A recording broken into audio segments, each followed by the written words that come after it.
Going battle over the analogue switch-off continues to rage. The Minister of Communications plans to hold back the release of financial assistance for the public broadcasters' turnaround strategy. She is of the view that the SABC statement that was released on the 25th of March contradicts information presented in the broadcasters' quarterly performance and turnaround plan implementation reports.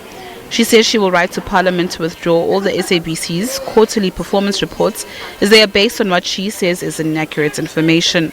But this does not sit well with some political parties.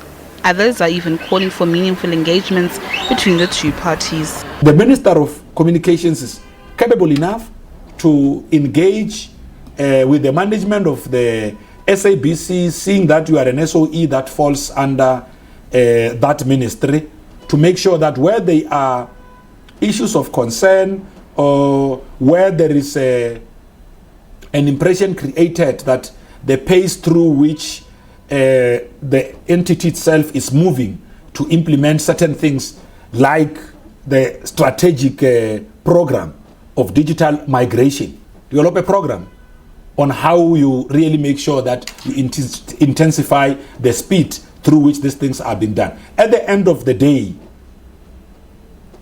our actions, whether it's in the ministry, whether it's at the SABC, must always be in the interest of the general public.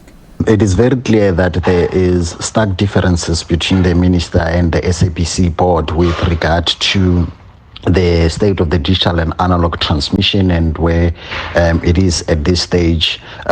We have called pushed in the portfolio committee that we need to engage with the SABC in order to hear its side of the story and in order to allow the portfolio committee the opportunity to have a fair assessment of the situation. We do not agree with the minister to withhold certain funds, because that will not necessarily solve the problem. What she must do is to ensure that there is consequence management, and those people who is responsible to ensure that there is a switch-off date for analog must account.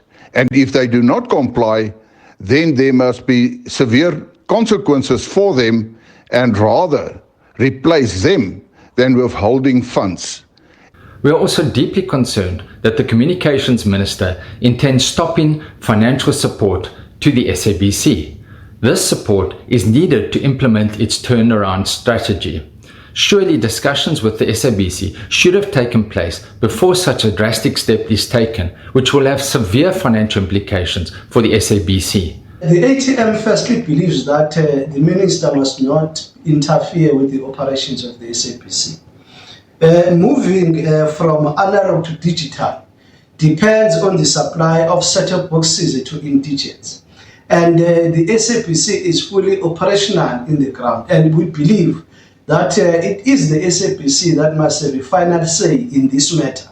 COPE condemns the unprofessional behavior of the Minister of Communications. It is totally unacceptable that the Minister must threaten the SABC with such serious threats. The minister must take full responsibility for the failures in the SABC.